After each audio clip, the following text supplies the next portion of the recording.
নববর্ষকে বরাবরই যেরকম ভালো লাগে সুন্দরভাবে গ্রহণ করছি, কিন্তু এবছর একটু ভয়ভীতি কাজ করছে।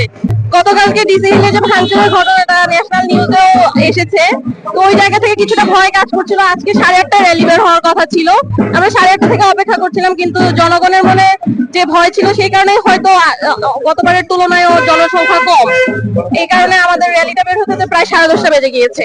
এবছরে আমরা হচ্ছে ঘোড়া, মাছ, তারপর হচ্ছে প্লে কার্ডের মধ্যে হাতি, বাঘ, বাংলার যে ঐতিহ্যগুলো রয়েছে সেগুলো রাখার চেষ্টা করেছি।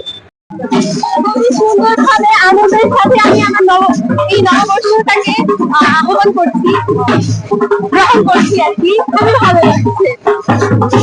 না, এখন যথেষ্ট পরিমাণে আমাদেরকে নিরাপত্তা দেওয়া হচ্ছে এই মুহূর্তে, এটা খুবই ভালো।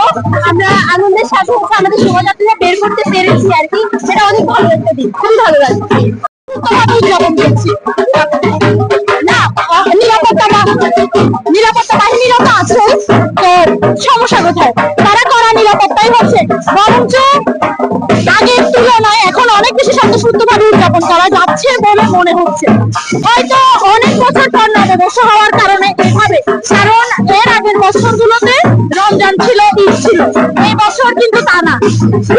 যেহেতু আমরা সবকিছু একসাথে পালন করি, গত বছর আমি একটু খাত ছিল, যেহেতু রোজা ছিল, ঈদ ছিল, কিন্তু এই বছর খুবই স্বতঃস্ফূর্তভাবে পালন করা হচ্ছে। সবাই অনেক বেশি খুশি, এর বেশি কারণ তো বলতে পারছি না। সবশেষে বলবো, প্রথমে বলি আমি পৃথিবীর সকলকে শুভ নববর্ষের শুভেচ্ছা, এবং খুব ভালোভাবে নববর্ষ উদযাপন হচ্ছে। সবাই যদিও একটু আতঙ্কে ছিল, তারপরও এখন নিরাপত্তা বাহিনীরা খুব ভালোভাবে আমাদেরকে নিরাপত্তা দিচ্ছে এবং খুব সুষ্ঠুভাবে সুন্দরভাবে নববর্ষ পালন করছে। আর আমরা এখন মোটামুটি সব ভালোই খুব বেশ মানুষ জড়ো হয়েছে এবং খুব ভালোভাবে নববর্ষ পালন করছে।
Thank you.